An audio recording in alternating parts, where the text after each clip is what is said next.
여러분 너무 반갑습니다. 오늘 어떻게 보면 크리스마스 전날인데 또 이렇게 다들 이렇게 뵈니까 얼마나 반갑고 감사한지 모르겠습니다. 특별히 앞에 크리스마스 꽃이 아니라 이제 이파리가 이게 브라질에서 온 식물인데 날씨가 추워지면 이파리가 이렇게 빨갛게 변한다고 그래가지고요.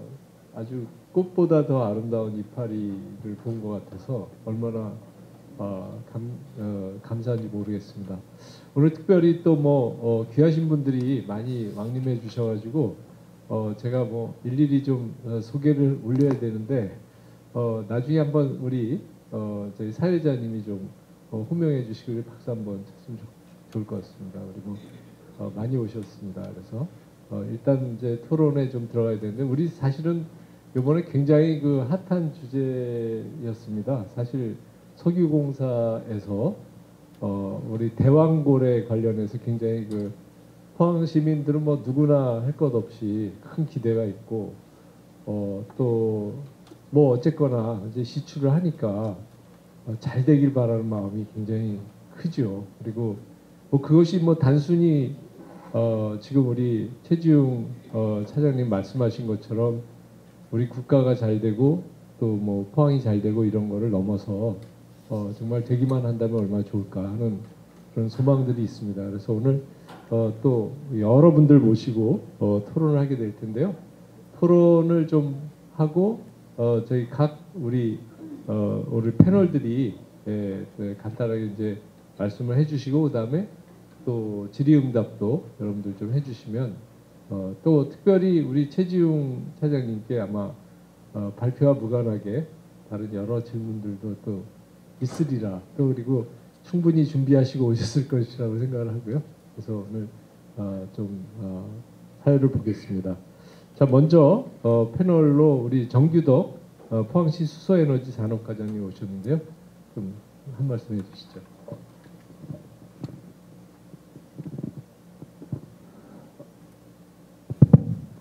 안녕하십니까. 포항시 수소에너지 산업과장 정덕입니다. 저희 이제 시에서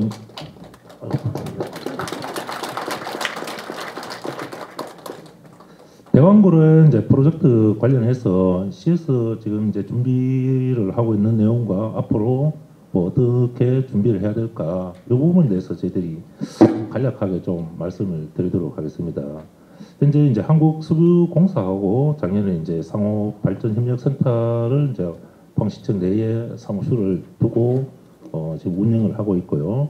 여기에 이제 주요 내용들을 보면 이제 항만의 이제 활성화에 대한 협력하는 사업이라든지 뭐 시추에 따른 뭐 지역 기업에 또 참여할 수 있는 그다음에 지역에 또 석유 시추나 석유 관련 가스 관련해서 신사업을 어떻게 육성을 발굴해야 될까. 그 다음에 이제 또 가스 개발에 대한 저희들 이제 영입망 항이 있지 않습니까?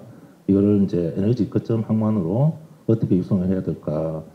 요 이제 협력센터를 운영을 하고 있고, 여러분들도 뭐 잘 아시다시피 이제 시추가 이제 시작이 되었고요. 그 이제 항만이 이제 먼저 부산 항만으로 지정이 돼서 포항이 이제 영입망 항이 이제 지원 항만으로 지정되지 못한 부분이 조금 좀 아쉬운 부분이 좀 있었지만 최근에 이제 또 석유공사하고 영입망 항이 이제 보조 항만으로 저희들이 참여하게 되어 있습니다. 그래도 이제 그나마 좀 저희들이 조금 다행이라 생각을 하고 아마 이제 보조 항만이 지정된 의미는 앞으로 이제 1차 시추뿐만 아니라 계속 이제 시추를 하게 되면 나중에 이제 항만 그 배후 항만으로까지 갈 수 있지 않겠나 하는 생각을 또 갖고 있습니다.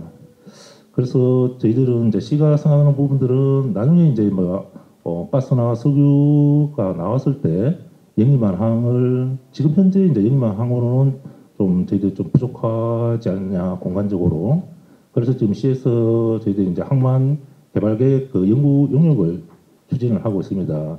그러면 영입할 항이 이제 석유나 가스의 항만으로 확정되려고 하면 정부에 있는 그 이제 항만 기본 계획에도 저희들이 이제 반영을 좀 해야 되고 있고, 그래서 저희들이 지금 확장 기본 구상 계획도 저희들 좀 준비를 하고 있다는 또 말씀을 드리고, 향후 이게 이제 시추가 다 돼서 경제성도 나오고 본격적인 뭐 시추가 되는 시점에 아까 이제 최지용 박사님도 설명을 드렸지만 가스가 이제 또 처리해야 되는 시설들이 필요합니다. 뭐 원유 그 LNG 뭐 인수 기지라든지 뭐 원유 뭐 비축 기지라든지 이런 부분들이 저희들도 영양항과 그 배후 단지에서 저희들이 좀 할 수 있는 부분들이 있어야 되지 않겠느냐 해서 저희들이 그 부분하고 또 나중에는 저희들이 이제 수소복합터미널이라든지 또 해상풍력이 이제 지정이 되고 나면 해상풍력에 대한 또 배후 항만, 그래서 저희들이 영일만 뭐 에너지 복합 기지 그 기본 이제 구상 영역도 저희들이 또 준비를 하고 있다는 좀 말씀을 좀 드리겠습니다. 아까 이제 그 최종 박사님도 말씀드렸지만 이게 이제 대한고래 프로젝트가 이게 이제 단순하게 뭐 자원 개발에 이게 그치지는 않고 에너지 뭐 전 산업에 대한 또 생태계와 지역 경제에도 밀접하고 또 에너지 안보 확보에 위해서 상당히 중요하다고 생각합니다. 특히 또 포항은 그 대한민국의 우리나라 그 철강 산업 중심지로 국가 경제를 이끄는 또 주축 역할을 또 해왔습니다. 근데 최근에 또 철강 경기라든지 2차 전지 산업이 사실 좀 약간 이제 침체 경로가 있어서 저희들이 어려움에 겪고 있는 것도 사실입니다. 그래서 앞으로 이런 이제 지역 경제 활력을 위해서도 새로운 이제 동력도 필요하고, 이러한 가운데 저희들은 이제 대한고래 프로젝트가 지역의 새로운 또 경제 활성화의 원동력이 좀 되지 않겠나 이런 생각을 갖고 있습니다.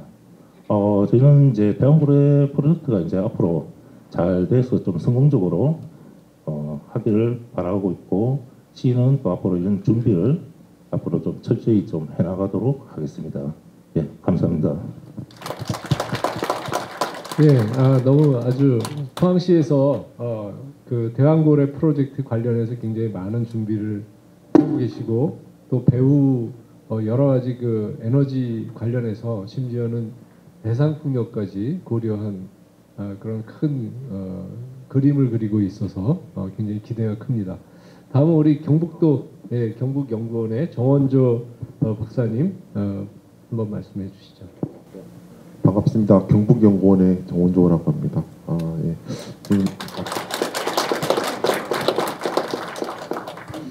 지난주에 이제 시추가 이제 시작되었는데 오늘 영남경제신문 맞죠? 거기서 이런 포럼을 열어주신 데에 대해서 뭐 시기도 아주 시적절하고, 그리고 저를 초대해 주셔서 감사하게 생각합니다. 그래서 대왕고래 프로젝트 관련해서는 다른 지역에서도 몇 번 그 토론회라든지 포럼에 참석을 했거든요. 하지만 그때랑 지금하고 좀 차이점이 있다고 하면 포항에는 시민분들이 너무 많이 오셨어요. 그래서 처음에 와서 저도 깜짝 놀랐는데 그만큼 여기 그 자원 개발에 대한 관심이 많은 거를 이제 알 수 있었습니다. 그래서 저희 대왕고래 관련해서 지금 기획 연구부터 해가지고 앞서 과장님 말씀하신 그 용역도 지금 준비를 하고 있고요.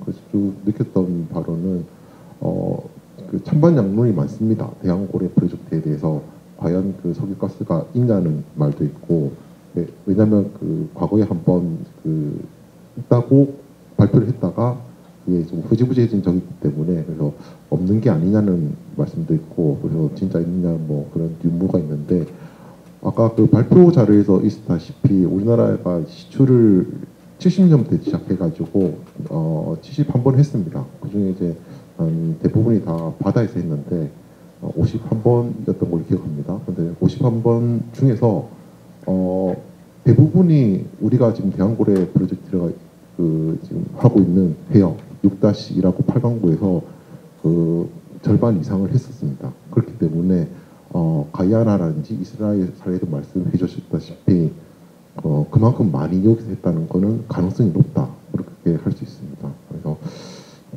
모든 미래의 가능성에서는 두 가지가 있습니다. 기회하고 리스크가 있거든요. 그래서 저는 이제 뭐 기름이 안 난다고 하면 뭐 아무것도 할 필요도 없기 때문에 난다는 걸 전제로 해가지고 뭐 경북도하고 시에서 뭘 해야 되는지, 그래서 기획 측면에서는 어떻게 그거를 기회를 극대화하고 리스크 위험 부분을 어떻게 최소화할 건지 이에 대해서 좀 간략하게 말씀을 드리려고 하겠습니다. 먼저 기회 부분에서는 이제 공감적으로 나눠봐야 됩니다. 과장님께서 잠깐 언급을 하셨지만 해상하고 그 육상 그리고 연결하는 항만으로 이제 나눠서 생각할 수 있는데, 해상 부분 같은 경우는 지금 시추하고 개발 쪽은 이제 그 포항 영일만항에서 이루어지는 걸로 지금 얘기가 되고 있습니다. 하지만 지역 기업이 좀 더 많이 참여를 해야 되는데, 현재 이제 결정된 거는 오늘 여기 패널로 오신 저기 부사장님 오셨는데 거기에 시추 관련된 기자재 하나밖에 없는 걸로 알고 있습니다. 그래서 지역 경제를 좀 활성화하기 위해서는 이런 자원 개발에 지역 그 기업들이 좀 더 많이 참여할 수 있는 그런 그 뭐 지원책이라든지 그것도 필요하고, 그리고 새로운 관련된 연관 산업을 육성하는 그런 방안도 필요하다고 생각됩니다만, 기업 측에서는 이제 저기 그 부사장님께서 말씀을 하실 것 같아서 이만 줄이도록 하고, 항만 부분 같은 경우는 오늘 뭐 PICT에도 오셨습니다만은 뭐 자원 개발할 때는 육상뿐만 아니라 해상의 그 관련 그 설비라든지 지원 시설이 필요합니다. 그러니까 지원 시설의 이제 베이스가 되는 곳이 이제 항만이라고 할 수 있는데, 뭐 항만 같은 경우는 단순히 뭐 기자재라든지 장비를 하역하는 부분도 있고, 그다음에 수리하는 공간도 필요하고, 그다음에 해상에서 작업을 하시다가 사고를 당하시면 응급처치를 하는 공간이 필요합니다. 그리고 베이스 포트라고 하는데 자원 공급하기 위한 벌크 항만이라든지 그런 그 베이스 플랫폼이라고 합니다. 저희들은 그래서 플랫폼이 필요한데, 그게 가능성이 가장 높은 게 이제 우리 여건상으로는 영일만항이 될 것 같습니다. 그래서 그 영일만항이 지금은 이제 개발이 2단계가 진행되고 있는데 아직 그 인자 부분이 좀 잘 안 돼가지고 2단계 개발이 한 15년 동안 멈춰 있거든요. 그래서 만약에 이게 그 석유가스가 난다는 걸 전제로 하면 산유국 지혜에 맞춰가지고 국가 재정을 투입해가지고 좀 그 2단계 개발을 조기 완성할 필요가 있고요. 그리고 현재 이제 영일만항이 좀 물동량이 많이 없습니다. 좀 이사님께서 고민 많이 하고 계실 텐데, 그래서 기존에 있는 영일만항이 컨테이너 전용 항만이거든요. 그래서 컨테이너 부분을 일부를 좀 기능을 전환해가지고 이런 단기적으로는 이런 시추할 때 필요한 그 지원 항만을 역할을 할 수 있는 그런 부분도 필요하고, 장기적으로는 아까 과장님 말씀하신 그 항만 기본계획에 반영을 시켜가지고 국가 재정 사업으로 그 계속 그 항만을 좀 더 확장할 필요가 있다고 생각됩니다. 그리고 육상 같은 경우는 주제 발표에서 탄소 얘기를 여러 번 해주셨습니다. 그래서 해외 사례를 보면 세계 3대 그 오일 항만인 로테르담항 같은 경우는 탄소 중립을 위해서 많은 사업들을 하고 있습니다. 뭐 아까 발표에도 나왔다시피 이제 수소 생산 기지 같은 것도 있고요. 수소 생산도 이제 신재생 에너지를 이용해서 뭐 그린 수소라든지 그다음에 암모니아 같은 걸 개질한 그 분리수소 같은 거 많이 만들고 있고, 그 수소를 기반으로 해서 그 주변에 있는 유럽의 국가들의 28개국가에 수소를 공급하는 그 생태계도 많이 구축되어 있습니다. 이렇게 한 이유가 유럽은 우리나라보다 더 환경 규제가 심하고요. 그리고 탄소 중립 이행된 그 이행에 관련된 그 제도가 아주 엄격하기 때문에 많이 진행되고 있습니다. 하지만 우리도 이게 그 로테르담항처럼 오일 항만 그 정도 규모는 안 되겠지만 이게 자원 개발 연계해가지고 그 하면 그 포항시가 탄소가 많이 난다고 하니까 탄소 중립 도시 이행하기 위해서 도움이 된다고 생각하고요. 일본 같은 경우도 탄소 중립 항만이라 해가지고 항만 자체뿐만 아니라 육상에서 들어오는 선박하고 그 내륙으로 운송하는 시스템을 탄소를 줄이기 위한 노력들을 많이 하고 있습니다. 그래서 우리도 그런 그 움직임에 함께 할 필요가 있고, 포항시 같은 경우는 그 포항시에서 그 수소도시 조성 계획이라는 걸 발표하고 관련 사업들이 많이 진행되고 있습니다. 뭐 대중교통이라든지 아니면 안에 그 산업용에 공급하는 에너지원도 이제 친환경 쪽으로 수소로 하려고 하는데 거기 거점이 되는 게 이제 항만이 되고, 해상, 항만, 육상 쪽으로 좀 설명을 드렸는데 그게 이제 결론적으로는 이제 탄소 중립 이행을 하기 위한 그 탈탄소 공간적 연계가 필요하다고 생각하고요. 근데 우리나라 현재 그 체계상으로는 이런 그 중요한 관련된 계획들이 다 따로 되어 있습니다. 그래서 항만 같은 경우는 항만 기본 계획, 전국 항만 기본 계획사고 도시는 그 도시 기본 계획 그리고 바다 같은 경우는 해양공간 관리 계획을 해가지고 다 주무부처가 따로 있거든요. 그래서 그걸 이제 연계가 필요할 것 같긴 한데 그걸 이제 연계하기 위한 비법정 계획입니다만은 시하고 도에서 이제는 돈을 좀 모으셔가지고 기본 구상 용역을 발주를 하셨습니다. 그래서 저희 연구원에서 그쪽 그 공간적 연계 부분에 대해서 좀 더 고민을 해보도록 하고요. 그리고 자원 개발을 지원할 수 있는 항만 부분에 대해서도 좀 더 검토를 하도록 하겠습니다. 그리고 다음으로 이제 그런 이제 각각의 계획이 있지만 하지만 그 안에서도 이제 지역 간에 연계하는 계획들도 있습니다. 법정 계획으로는 동해안 발전 종합 계획이라고 있는데 강원도 그다음에 우리 울산이 같이 하고 있거든요. 거기서 이제 동해안을 따라서 수소 경제 벨트를 구축한다고 돼 있는데 이번에 그 계획이 3년 전에 나왔기 때문에 대왕고래 프로젝트는 반영이 안 됐습니다. 하지만 앞으로 이제 변경 계획을 할 때는 그걸 반영을 해야 될 것 같고요.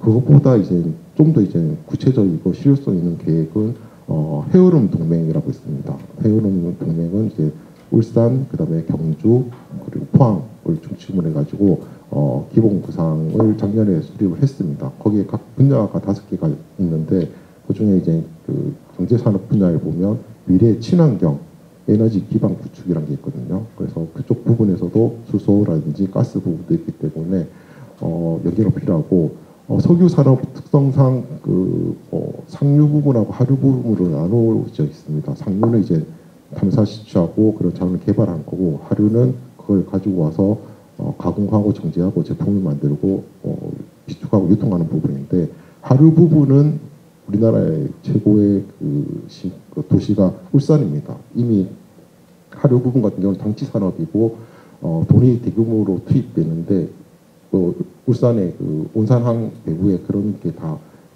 갖춰져 있기 때문에 상류 쪽 부분은 이제 저희 그 포항을 중심으로 해가지고 개발 쪽을 하고 그다음에 하류 쪽인 그런 부분은 이제 울산이랑 하고 연계해가지고 하면 해오름 동맹이 오히려 좀 더 많이 강화될 것 같고 그런 움직임이 작년에 이제 그 기본 계획 수립하고 올해 시행 계획이 나왔습니다. 시행 계획 나오면서 그 세계 지자체가 모여가지고 산업경제 벨트 특별법을 지금 만들려고 하고 있거든요. 그래서 그 부분에서도 이런 연계 같은 사업이 이어지며 오히려 탄력을 받을 수 있을 거라고 생각이 됩니다. 그리고 다음으로 이제 그 위험 리스크 부분입니다. 이 부분은 지금 언론에 보도되는 것처럼 어민들이 반대가 심하다고 들었습니다. 왜냐하면 그쪽 인근 그 해역 자체가 그 오징어 채납기라든지 그다음에 홍게, 통발 그 어선들이 많이 드나드는 황금 어장이거든요. 그래서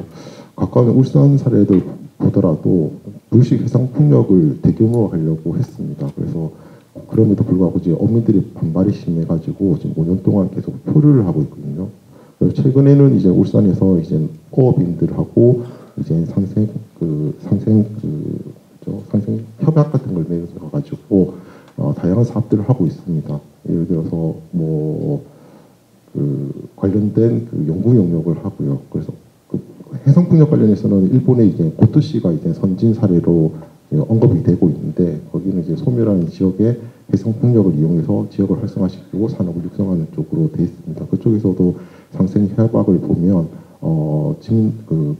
주민들을 위한 지원 사업들도 있고 지역 인재 채용, 그다음 교육 부분, 그다음에 사회 환원 사업들이 많이 이루어지고 있는데 그거는 해외 그 자원 개발하는 항만을 가진 도시들에서도 공통적으로 있습니다. 그래서 그 부분을 좀 벤치마킹 해가지고 울산시에서는 연구를 하고 있는데 아까 고토시를 일본을 말씀드렸는데 거기는 해상풍력을 지어지면 어민들이 조업에 하는데 좀 영향을 받기 때문에 그쪽 같은 경우는 이제 그 불식 해상풍력 밑에다가 인공어초를 만들어서 우리나라 이게 바다 목장 사방을 것처럼. 그래서 그런 그 동식물들이 좀 잘 조성할 수 있는 생태계 만들었고, 그 결과 오히려 그 어종 개체수라든지 종류가 더 늘어났습니다. 풍력 발전한 이후로.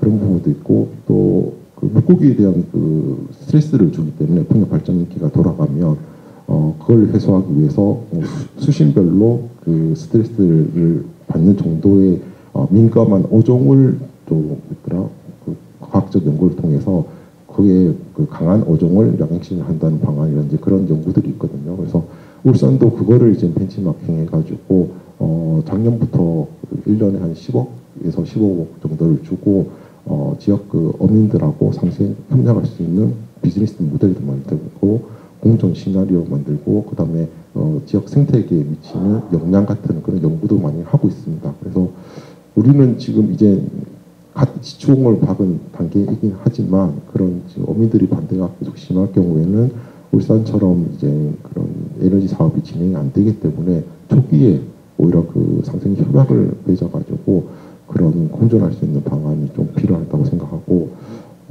또 포항시에서 지금 많이 고민하고 있는 부분이 환경 오염 문제가 많이 걱정하고 계십니다. 자원 개발해가지고 지역의 수익이 별로 안 나고 오염만 되면 그걸 이제 또 회복하는 데 돈이 많이 들거든요. 그래서 아마 시에서는 그 지역 자원 시설세를 검토하고 계신 걸로 알고 있는데 그렇게 추정 매정량을 그 기준으로 할 때 그거 저희 기획 연구를 해보니까 한 광물 가격의 1%를 만약에 세금으로 거두게 되면 한 19조 정도 되더라고요. 그래서 뭐 환율에 따라 변동이 있습니다만은 그 중에 한 30%를 만약에 포항시가 가질 수 있다면 그것도 한 6조 정도, 6조에 조금 넘치는 돈이 되기 때문에 그런 재원으로 환경 정화 사업이라든지 지역 사업들을 많이 하고 관련 산업을 육성할 수 있을 거라고 생각이 됩니다.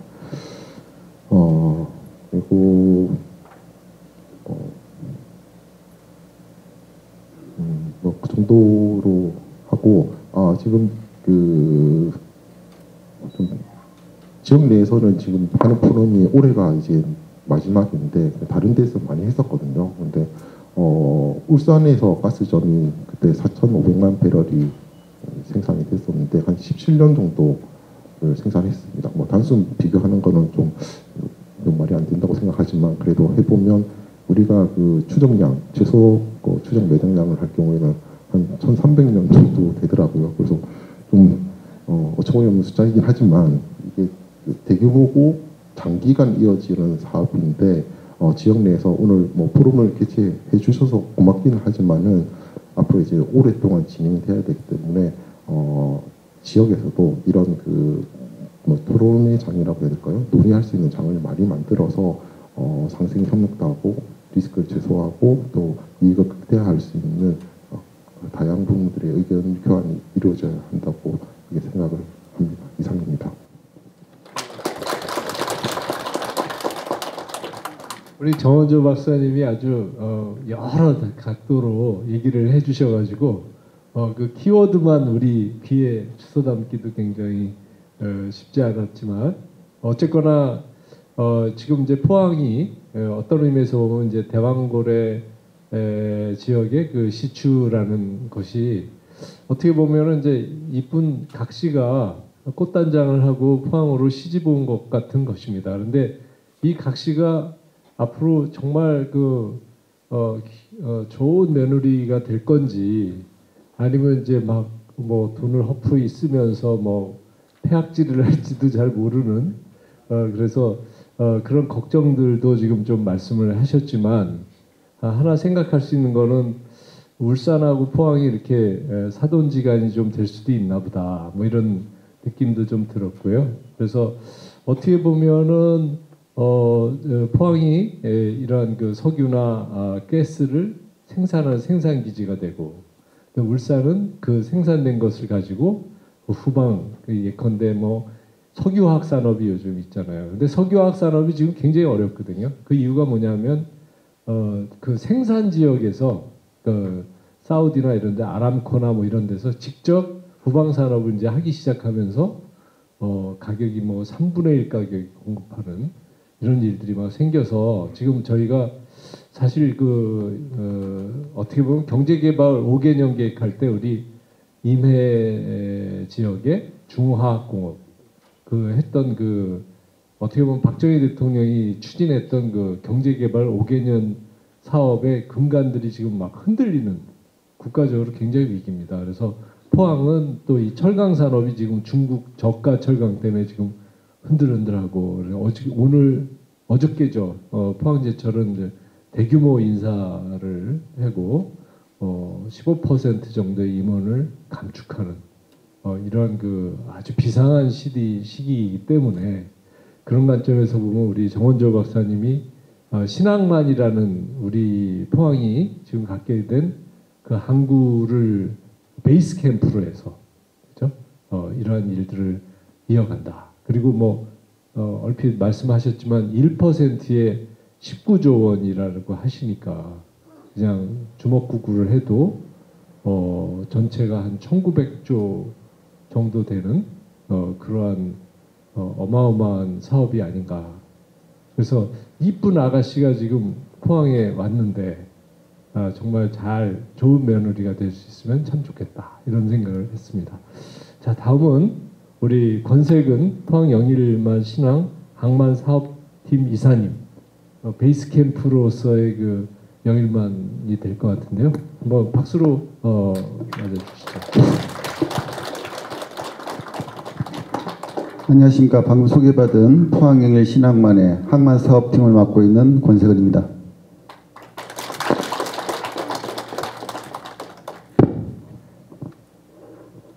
오늘 강의에 나와주신 한국소기공사의 최재욱님의 말씀을 참 의미 있게 들었습니다.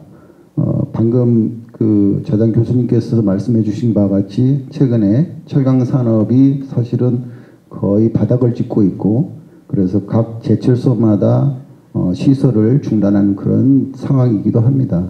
그런 부분들은 사실은 저희 항만에도 바로 직격탄을 맞을 수 있는 부분이라서 참 예의주시하고 있는 상황인데요. 그런 의미에서 아까 최지웅 님이 말씀해 주신 포항에서 예를 들어서 영일만 가스전이 개발이 완료가 됐을 때 또는 천연가스가 발견이 됐을 때 시사점을 본다라면 더욱더 이 사업은 저희 포항시가 해야 되지 않겠나는 투지가 끓습니다. 그런 의미에서 본론으로 들어가겠습니다.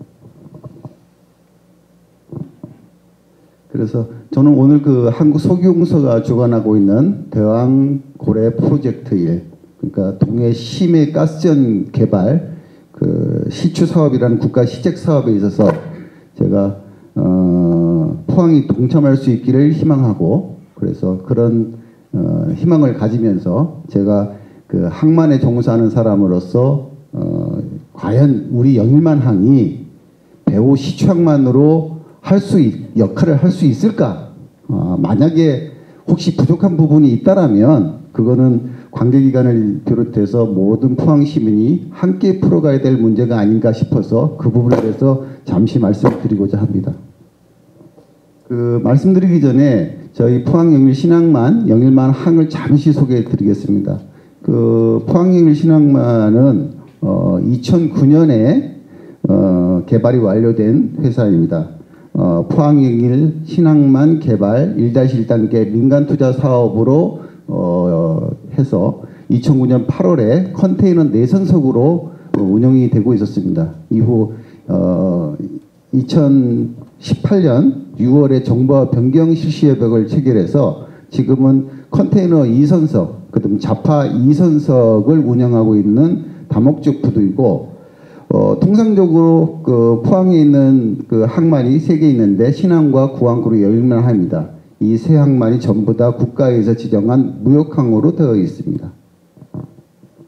모든 항만 인프라 같은 경우에는 그냥 개인이 이렇게 소유하거나 그것이 허용되지 않습니다. 모든 것이 국가에서 기본적인 계획을 세워서 항만을 개발하고 운영하고 있습니다. 그런 기본 계획들은 매번 변화되는 상황에 따라서 수정이 되고 업데이트가 되는데 최근에 4차 항만 기본 계획이 업데이트되어 있습니다. 이게 2030년까지의 기본 계획인데 그 국가 기본 그 정책에서 보면 포항의 기본 계획이 나와 있는데 포항의 그 항만 육성 기본 방향이 나와 있습니다.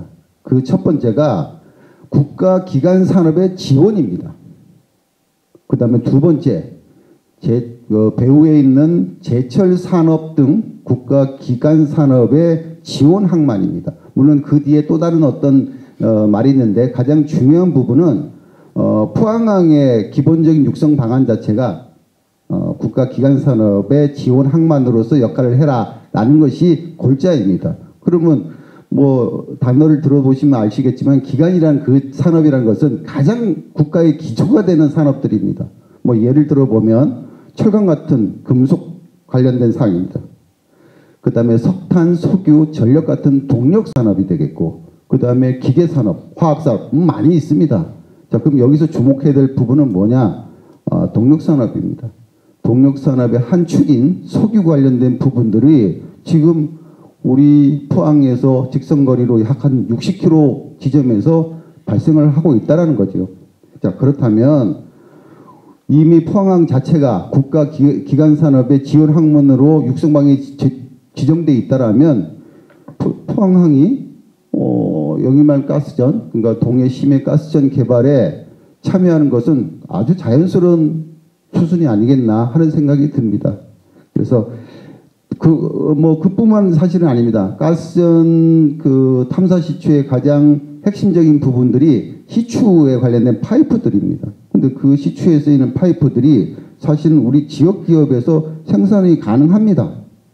바로 옆에 계신 그 넥스틸에서 그 부분이 생산이 되는데 그거는 사실은 우리 포항 지역에서는 가장 큰 또 강점이 아닌가 싶습니다. 제가 뭐 넥스틸을 뭐 홍보하려고 온 건 아니고 그건 분명히 우리 지역 사회에서 자랑할 만한 것들이기 때문에 이거는 이미 포항시에서 알고 있어야 될 부분이고 또 관계사인 뭐 석유공사도 분명히 인지해야 될 부분이 아닌가 싶어서 한번 짚어봤습니다. 자, 그러면 이제 뭐 다음 세션으로 들어가서 과연 우리 영일만항이 동해 심해가스전 시추 사업에 배후 항만으로 그 역할을 할 수 있는지 한번 좀 체크를 해보겠습니다.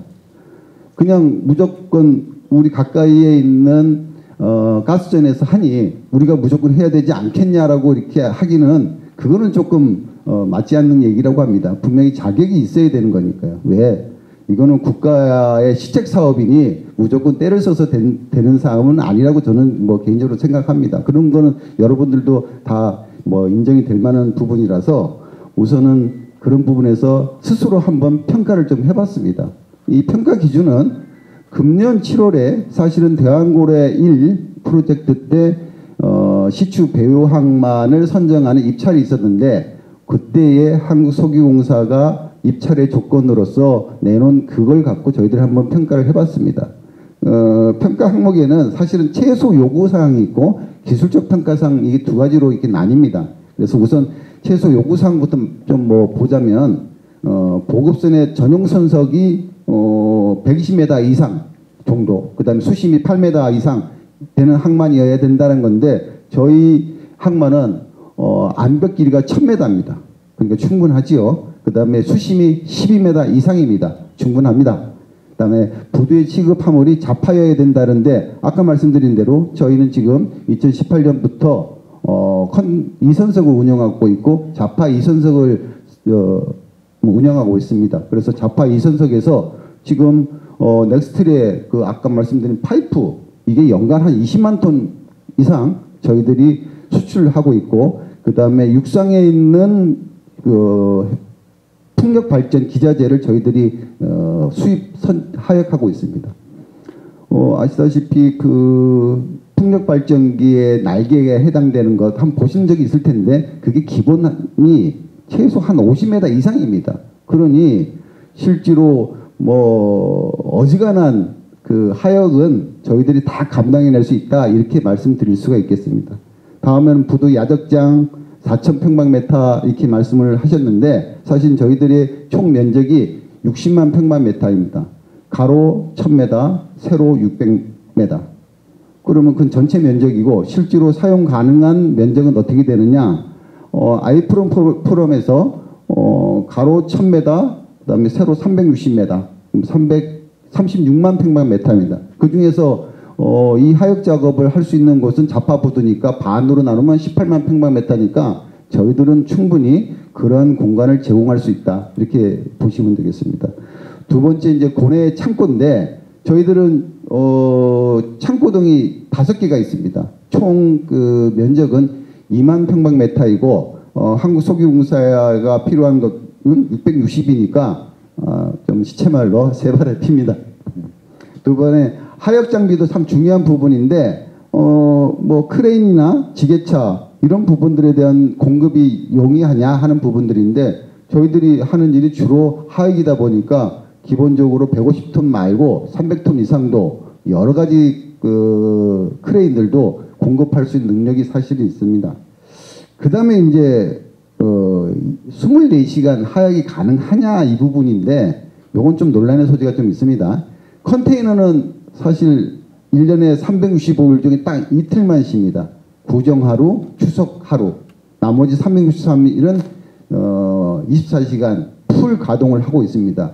그런데 사실 자파 쪽은 현재의 시스템상으로는 24시간은 사실은 안 됩니다. 새벽 2시부터 아침에는 사실은 이제 하역 작업이 이루어지지 않고 있는 부분인데 이 부분은 또 뒤에 가서 좀 다시 한번 거론하겠습니다. 다음은 기술평가 부분인데요. 안전에 대한 부분을 강조하셨어요. 근데 사실은 최근에 사실 금년 1월부터 사실 5인 이상 사업장들도 중대재해처벌법에 다 그 적용을 받습니다.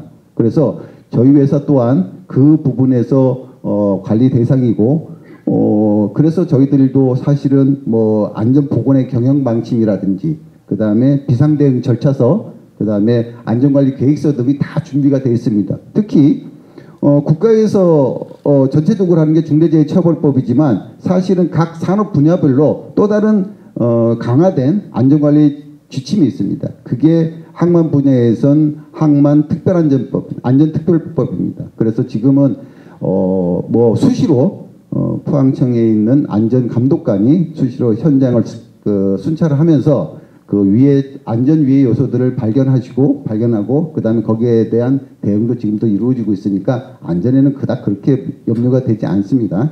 두 번째, 이게 가장 좀 중요한 부분인데 이 시추 프로젝트를 뭐 하역을 해봤냐 안 했냐 하는 것들입니다. 이 부분도 사실은 조금 뒤에 말씀을 좀 드리도록 하겠습니다. 그 다음 부두 접근성, 아까 말씀드렸다시피 지금 영일만 가스전 개발이 12월 20일부터 뭐 하고 있습니다. 그러니까 며칠 안 됐습니다. 이제 4일차 되고 있는데 뭐 제가 이제 관계자하고 이렇게 통화를 하다 보니까 날씨 좋으면 저희 항만 영일만 항이 보인답니다. 그래서 저도 한번 날씨 좋으면은 진짜 보이는지 안 보이는지 저희 크레인 위에 가서 한번 보려고 사실은 하고 있습니다. 그래서 가장 그 접근성이 좋은 곳이 저희 영일만 항이다라고 말씀드릴 수 있겠습니다. 다음은 뭐 고내 창고 위치나 뭐 야적장 컨테이너 설치 이거는 뭐 크게 뭐 거론할 필요 없는 마이너 사항이 넘어가도록 하겠습니다. 자, 조금 전까지 예를 들어서 평가의 항목은 가장 기본적인 사항만 말씀을 드렸습니다. 근데 가장 기본적인 거는 일종의 커트라인을 통과하느냐 안 하는 그 부분입니다. 가장 본무되는 상세 조건들이겠죠. 예. 그게 이제 가장 중요한 부분인데 그 부분에 대해서 조금 뭐 말씀을 드려보겠습니다. 아까 말씀드린 대로 시추 프로젝트 하역 경험입니다.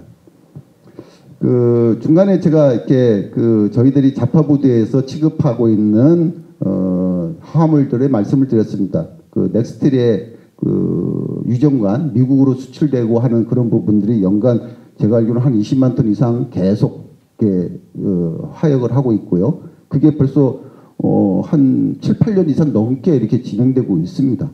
두 번째, 육상에서 벌어지고 있는 어지간한 동해안 벨트, 그러면 경북도와 그 다음에 강원도 지역에 있는 육상 풍력 발전기의 모든 주요 기자재들이 저희들 항만에서 머물다가 반출됩니다. 지금도 사실은 그렇게 있고 1월 8일 날 또 하역 장비가 또 들어옵니다. 그건 어디냐? 경북 의성에서 있는 화학산 프로젝트에 관련된 그런 것들이 사실은 시추 프로젝트 자체는 표면적으로 하면은 없습니다, 사실은. 그렇죠?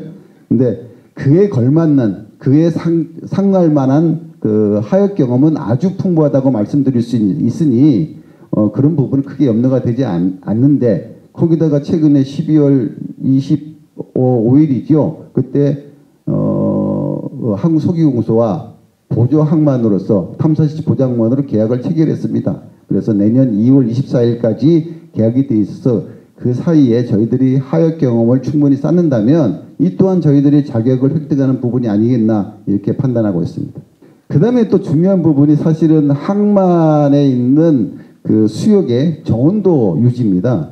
그러니까 결국은 바다가 잔잔해야지만이 하역하는데 사실 문제가 없는데, 좀 이 부분은 조금 뭐 저희들 쪽에 좀 문제가 좀 없는 건 아니겠습니다. 특히 이제 겨울철에 보면 스웰이라는 이 너울성 파도가 조금 들어와서 사실은 좀 어려운 부분이 좀 없잖아 있습니다. 근데 이런 부분들은 그 스웰이 들어오는 입구 쪽에 이제 파제제라는 것들을 설치하면 충분히 보완이 가능하고, 또 한 가지 앞으로 총 5차 중에서 1차는 이미 시작이 됐으니까 뭐 제외하고 나머지 그 4회 정도는 한국소기공사가 겨울철이 아닌 뭐 따뜻한 봄, 여름 뭐 이렇게 좋은 날에 시행한다면 그런 문제도 다소 해소가 되지 않을까라는 생각을 하고 있고, 파제드 설치에 관련된 부분은 관계기관이 아주 깊이 있게 다루고 있는 걸로 알고 있습니다. 다음은 이제 또 그 배후 항만이 사실은 뭐 어떤 기자재의 보급만 이루어지는 건 사실은 아닙니다. 일종의 모든 부분에서의 교통을 통행하는 통행로 역할을 해야 되는데, 실제로 시추 작업을 하면은 많은 부분들이 생겨날 겁니다. 비상 사항도 발생할 거고, 또는 환자가 발생할 수도 있고, 또는 긴급하게 엔지니어가 갈 수도 있는데, 거기 위해서 가장 그 중요한 교통수단이 사실 헬기입니다. 근데 제가 알기로는 그 헬기 이착륙장으로서 포항공항을 사용하기가 좀 어렵다는 걸로 좀 알고 있는데, 그런 부분들은 사실은 조금 관계기관의 협조가 필요해서 좀 정리가 돼야 되지 않겠냐는 좀 뭐 개인적인 생각입니다. 나머지 시추에서 가장 돈을 많이 사용되는 부분이 어디냐면은 시추선 그 용선료입니다. 제가 알기로는 하루에 50만 볼이니까 요즘 환율로 보면 거의 7억 원쯤 되겠죠. 그게 하루 용선료로 지급된다고 제가 들었습니다. 자, 그러면 실제로 예를 들어서 시추는 밤낮으로 이루어지고 있는데, 만약 어떤 상황에서 24시간 하역이 이루어지지 않아서 만약에 시추가 지연이 된다라고 하면 사실 소기공사 입장에서는, 또는 우리 국가 입장에서는 쓸데없는 용선료가 하루에 7억 원 이상씩이나 지급이 돼야 된다, 낭비가 돼야 된다라고 하니 저희 항만에서의 24시간 하역 시스템은 반드시 조금 정비가 돼야 될 거고, 혹시 뭐 제도가 미비한 점이 있다라면, 또는 관행적으로 이루어지는 부분이 있다라면 그거는 관계기관이 협조를 해서 거기에 대한 충분한 대안 또는 대책이 좀 마련이 돼야 되지 않을까 이렇게 판단하고 있습니다.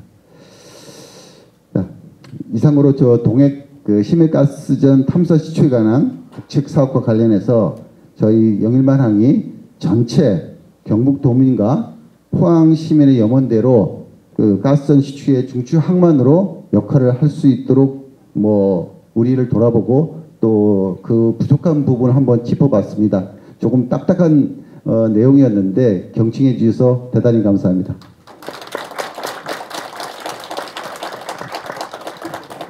예, 너무 아주 디테일하게 잘 설명을 해주셔서 뭐 저희들은 걱정을 안 해도 될 것 같은 그런 안도감이었습니다. 한 가지 좀 그냥 궁금해서 그러는데, 그 시추 용선비가 하루에 7억이면은 영일만항은 하루에 얼마 버시나요? 돌직구. 저희는 사실 용선료하고는 저희는 무관합니다. 네. 그거는 그 소기공사가 그 선주, 그 시추선의 선주한테 주는 돈이기 때문에 저희는 거기서 일은 한 번도 혜택이 없습니다. 감사드리고요. 우리 또 점심을 먹으러 가야 되기 때문에 제가 저 중간에 좀 인터럽한 거 좀 죄송합니다. 다음은 우리 그 지방 토종 회사인 넥스틸의 김희용 부사장님 이제 말씀해 주실 텐데 특별히 좀 부탁드리는 거는 뭐 회사 좀 설명도 좀 해주시고 최근에 뭐 상장도 하셨다 그러는데 어떻게 뭐 우리가 좀 주식을 사면은 뭐 큰 돈을 벌 수 있는지 이런 것도 만약에 손해를 보면 다 갚아주실 건지 이런 것도 좀 말씀해 주시면 감사할 것 같습니다. 네, 반갑습니다. 넥스틸은 에너지 강제를 생산해서 미국과 캐나다 그리고 중남미 쪽으로 수출하는 글로벌 기업입니다. 저희들이 17일 날 대왕고래 프로젝트가 정말 원유 산유국의 꿈을 안고 꿈을 싣고 포항에서 한 40km 시내로 떨어진 부분에 지금 탐사 시추를 하고 있는 것을 알고 있습니다. 그래서 앞으로 대한민국이 에너지 강국이 되려면은 일단 화석 에너지 부분도 아주 중요한 부분이고 또 신재생 에너지 부분도 아주 탄소 에너지 부분이라든 이런 부분도 중요한 부분인데 간략하게 저희들이 에너지 강제란 어떤 것인가? 에너지 강제라는 것은 에너지 강제 중에 특히 지금 대왕고래 프로젝트처럼 오일을 탐사하고 시추하는 이런 어떤 화석 에너지는 오일을 캐고 난 뒤에 오일 원유와 그리고 천연가스 그 부분을 시추 파이프부터 시작해서 이송 파이프까지 생산 수출을 하는 그런 에너지 강제와 또 하나는 지금 현재 가장 핫한 신재생 에너지 부분.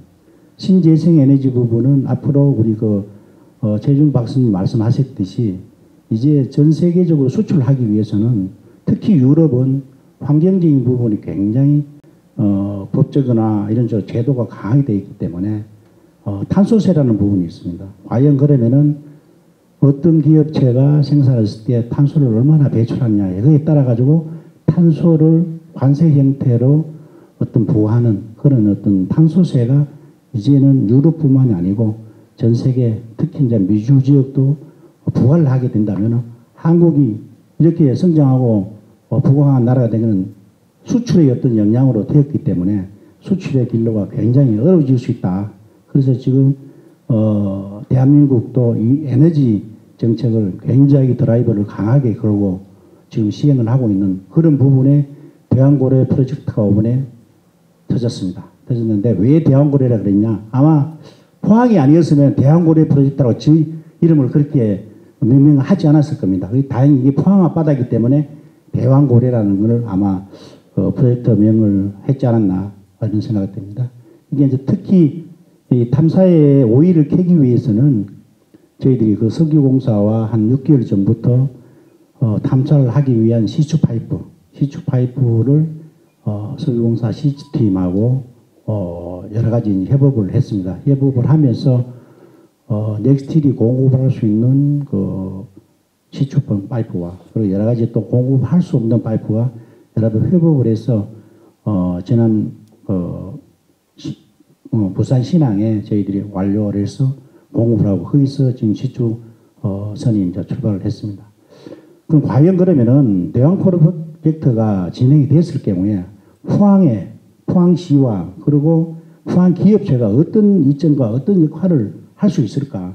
이 기업체 입장에서는 당연히 굉장히 좀 심각하게 생각해 봐야 되는 어떤 그런 문제인데 그 중에 하나가 이제 석유 원유가 채굴이 된다면은 그 중에 한 70%가 천연가스 그리고 한 30%가 원유가 올라오는 그런 어떤 구조로 되어 있습니다. 특히 저희들이 미국의 세일가스에 인랜드 그런 육상에 들어가는 파이프를 지금 공급하고 있는데 세일층에 보면은 세일을 파쇄해서 올라오는 원유 파이프를 보면은 70%가 천연가스입니다. 천연가스와 30%의 올라오는 원유를 가지고 좀 각종 산업체에 공급을 하는데 미국의 세일가스가 나왔을 때는 산업 판도가 바뀐다 그랬어요. 원유 기름에서 석유에서 뭐냐면 가스로 바뀐다고 그렇게 굉장히 좀 붐이 불었던 시절이 있습니다.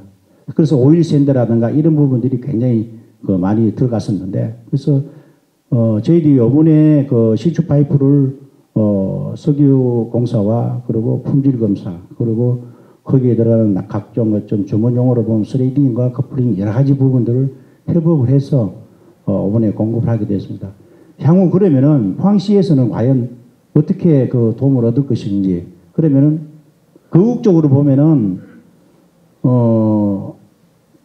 대한민국이 그 천연가스를 원주국이 되면서 천연가스를 공급할 수 있는 그런 중요한 산업 어떤 매개체가 될 수 있고 또 하나 지역 업체로 봤을 때는 포스코라든가 현대제철 그 탄소 그 배출량 문제에서 약간은 벗어날 수 있는 그런 상황이 되고 저희들 같은 경우에는 이 아이템을 이래서 수출량이 늘어날 수 있고 거기에 대한 기술 개발이 될 수 있는 그런 여러 가지 강점을 가지고 있는 실질적인 피부에 와닿는 그런 어떤 현상들이 일어날 거라고 생각을 합니다.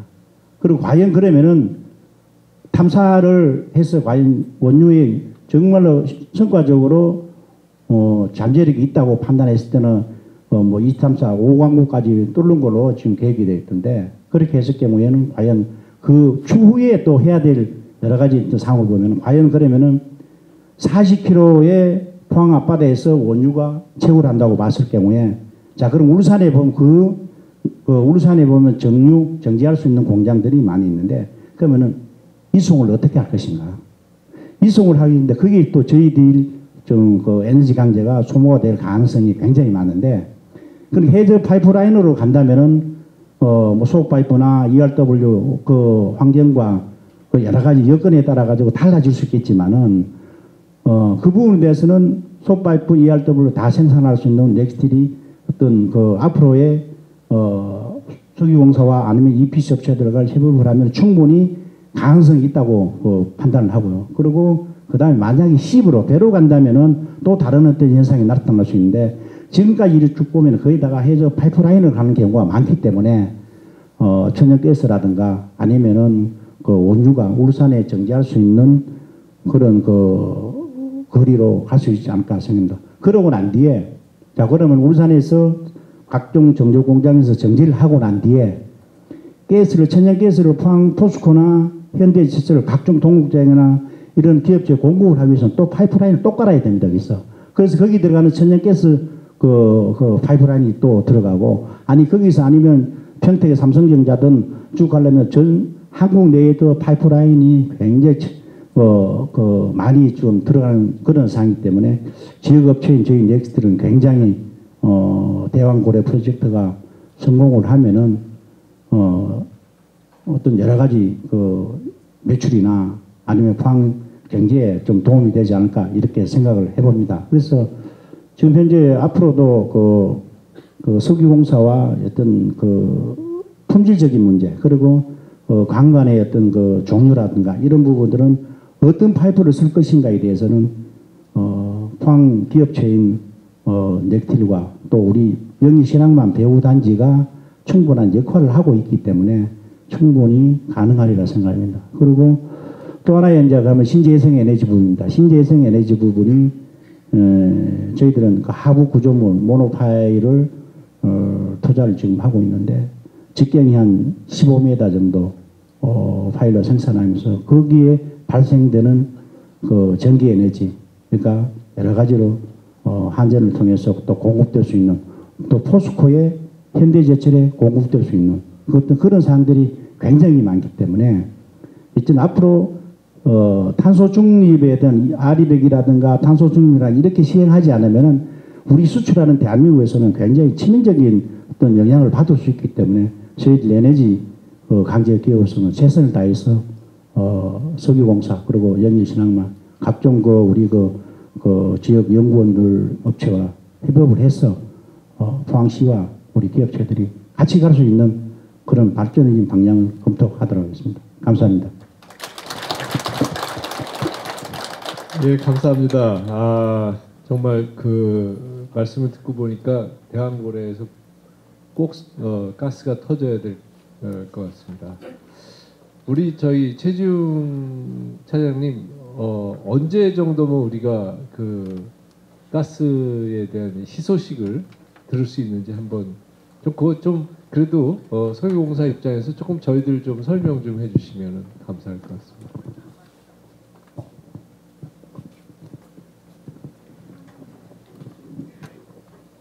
일단 지금 그 시추선이 웨스트 카펠라오라고 하는 그 이 삼성중공업에서 건조한 이 배가 시추를 시작했는데 뭐 시기를 아는 거는 제가 정확하게 알 수는 없을 것 같습니다. 근데 뭐 2월, 3월까지 가봐야 되지 않을까 생각을 하고 뭐 시추 후에 또 시료를 채취해서 뭐 검침하는 과정까지 거쳐야 되기 때문에 뭐 상반기 크게 잡으면 상반기 2, 3월 안에는 어느 정도 결과를 알 수 있지 않을까 생각이 되는데 그렇게 생각이 됩니다. 예, 감사합니다. 뭐 조심스럽게 말씀을 하실 수밖에 없고 그러면은 충분하신가요? 아니면 조금 더 듣고 싶으신가요, 사장님? 예. 예. 밥 먹으러 가야 될 것 같습니다. 우리 다 같이 박수 한번 치고 마치겠습니다.